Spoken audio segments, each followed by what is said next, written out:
Hi there. Over the past few weeks during Lent, we've been thinking a little bit about the wilderness and our time in the wilderness, and thinking about how God often uses these really tough times in our life to help remind us of our need for Him. Thinking about how He's faithful and always provides for our needs, and that He uses these times to shape our hearts and our purpose, and often equipping us for the mission ahead. And today we're going to continue with that theme, and we're thinking about how we are called to serve the world in love. So, first we're going to have a little look at why we should be serving, then a think about how we should be serving, and then we'll finish off with a thought about who we should be serving as a congregation and individually as well. So, I'm going to try and frame my thoughts today around a chapter in 2 Samuel. And we're going to read it in a second in its fullness. But as a bit of background and context, this is a story about King David, and he's just been made king, and he has replaced Saul, and God has chosen him as the ruler of Israel. And in this period of history, it would have been really, really commonplace at this time for the new king to wipe out any trace of the old king's bloodline, so that it protected them against challenge to the throne and gave them security. So with this in mind, we're going to read from 2 Samuel chapter 9 in the New Living Translation, and it is the story of David and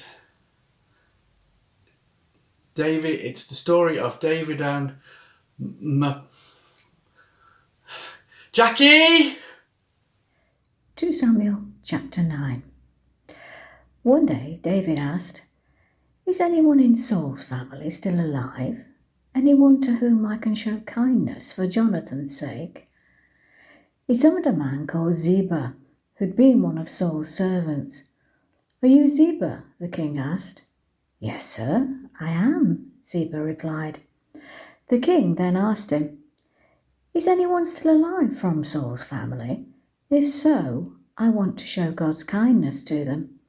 Ziba replied, "Yes, one of Jonathan's sons is still alive.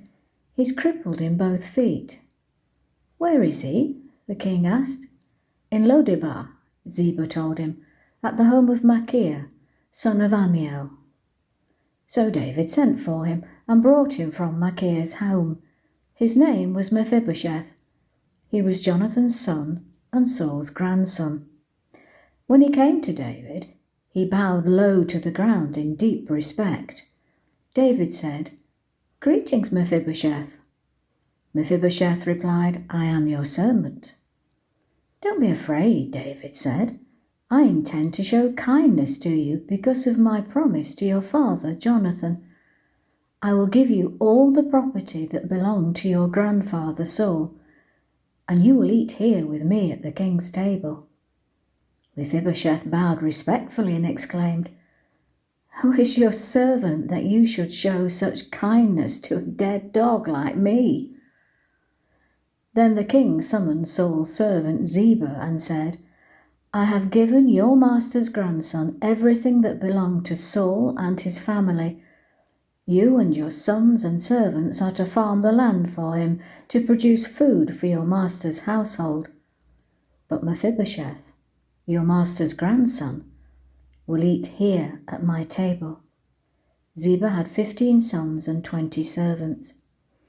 Ziba replied, "Yes, my lord the king, I am your servant, and I will do all that you have commanded me."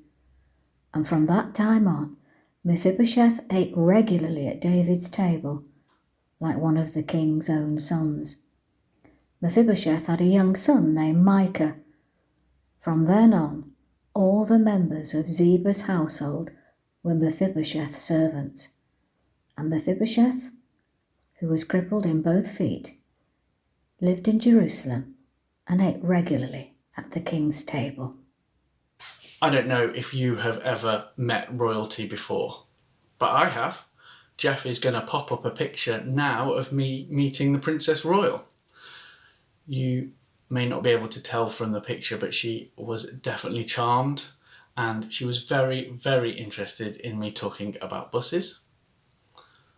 But even though it was only a 1-minute meeting as part of a much wider event, I was really churned up about it. I was really, really nervous. I had put on my best clothes, I brushed my beard, I had practiced saying ma'am in like ham, and yeah, I'd really prepared, and I was really nervous before meeting it. It was a big deal, and I think because whether you are a royalist or not, there is authority in the throne.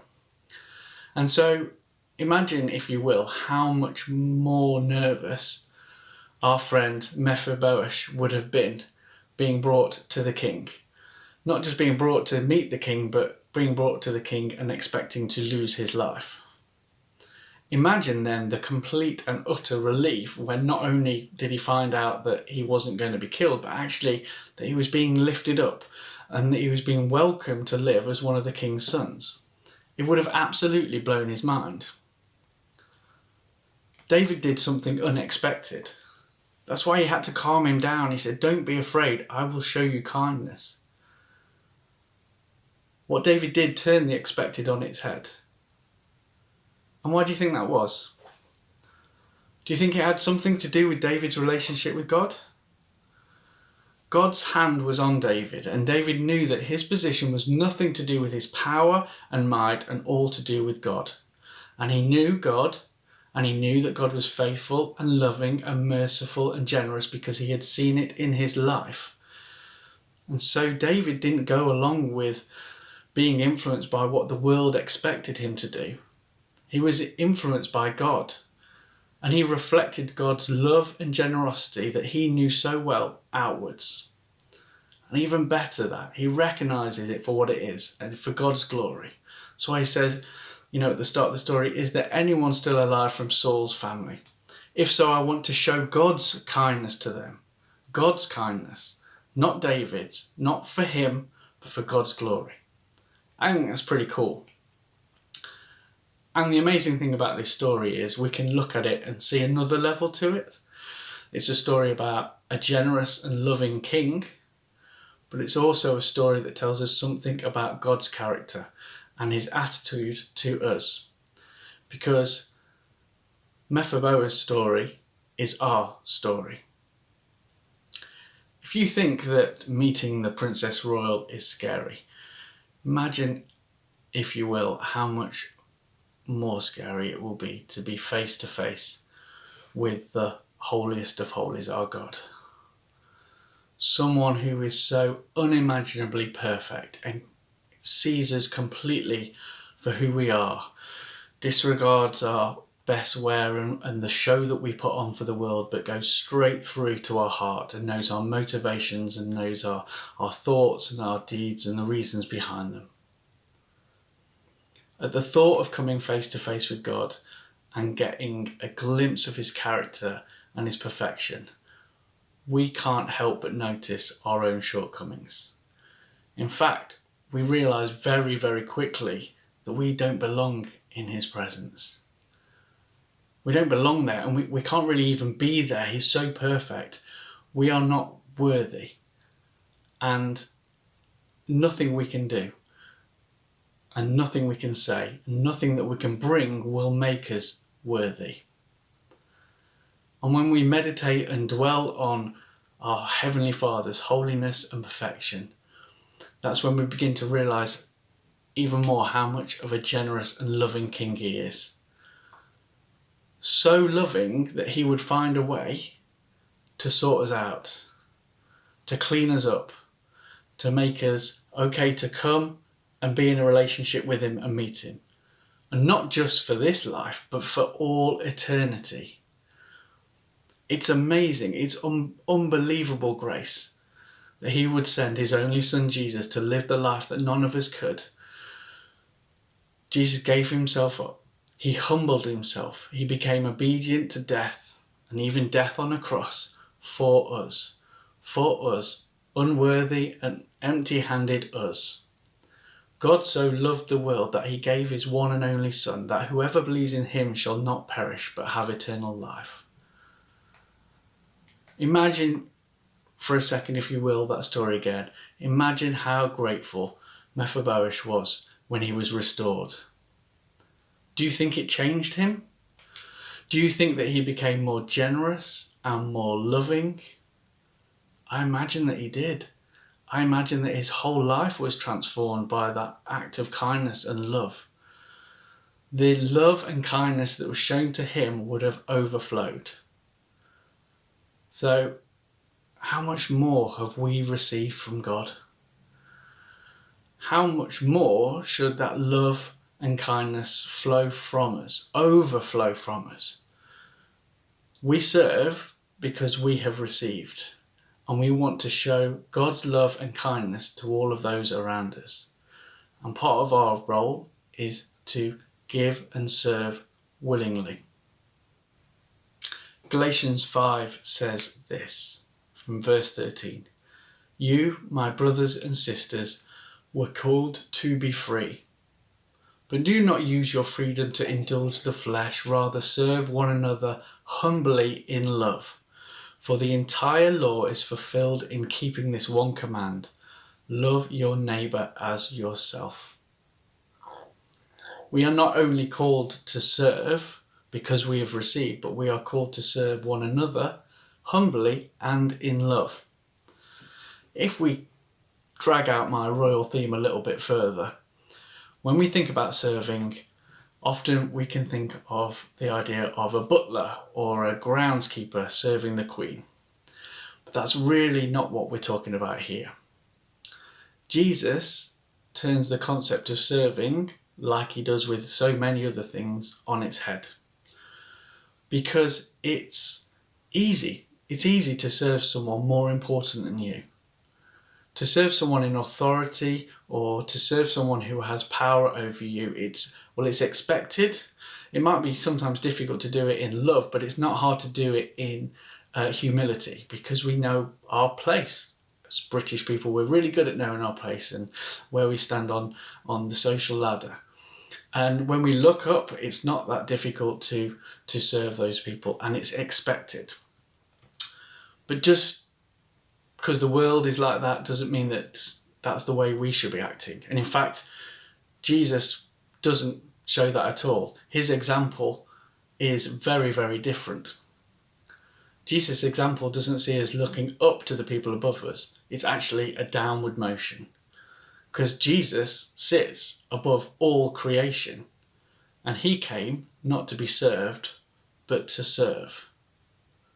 We are called to serve in humility, not thinking that any act is beneath us, nor doing any act begrudgingly, but doing it with joy and celebration, knowing what has been done for us. And we are called to serve in humility, but we are also called to serve in love. Jesus gave himself freely on the cross for those people who opposed him. Jesus gave himself freely on the cross for those people who didn't believe in him. We're called to serve the most needy and vulnerable, absolutely. But we're also called to serve in love those who disagree with us, those who oppress us, those who dismiss us. And maybe most difficult of all, we're called to serve humbly and in love those who we disagree with. So we've covered the why we serve, and we've covered the who we serve, and ultimately we serve because we have received. We have received so much from our generous, generous Father. And because we have received so much for nothing, we serve humbly and we serve in love the people around us, so that they are to know God's generosity and love for them. Whatever we do, however we serve the people around us, it's really important that we're like King David and that we do it all for God's glory. It's not so people can think how kind and generous we are. It's all about them seeing how kind and generous God is and how much he cares for them individually, every single one of his creation. You know, the cool thing about servanthood that it doesn't actually require any special talents. I know that we are all given spiritual gifts to help serve. And that's really important that we recognise them and seek discernment about them and develop them as as part of our discipleship. But at the same time, there are lots of things that don't require any special gifting. We could go down to church and we could put the bags together for the delivery to the community. We could collect food for the food banks. We could go out and help delivering these kind of items, or we could help clear up after Sunday school, or help clear up and be involved in local community groups. We can go and litter pick and just bless the people of Burton by cleaning the streets, literally. The skills aren't the key thing there. All that's needed is a servant's attitude. And so as I kind of draw today to a close, I just wanted to ask a request of you. We've been pushing and talking a lot in the last few months about how important it is that we spend quiet time with God, developing our relationship, set aside, putting Him as the priority, giving Him our focus, stopping and being with Him, talking to Him and listening to Him. And I just want to encourage you in the days and the weeks that are to come, just to bring in that quiet time, some time where you ask God, who is it that we should be serving? Who is it individually that we should be serving, but also who in our church community should we be serving? We're really keen to hear what God's putting on your heart. It's going to be so different when we come back from lockdown. Just the concept of being together fills my heart with hope and joy and excitement. And after this time, we've had time to reflect, and we're looking to a new season as everyone is, with easing of lockdown and everything that comes with it. And we need to be thinking to ourselves, and asking God's guidance about what it is that He wants us to be doing, who He wants us to be focusing our time and resources on. If that's the same as it was before, then fantastic. But there may be new groups that have emerged because of what we've been through. How can we best serve them? How can we serve those people in humility? How can we serve those people in love? Just as Christ has served us and given Himself up.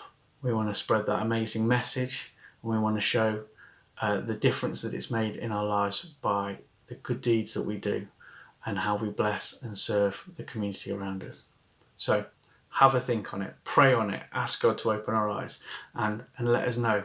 We would absolutely love to hear you and to support you and encourage you with what God's putting on your heart. That's it from me today. I'm going to go and move house now, so we'll see you soon.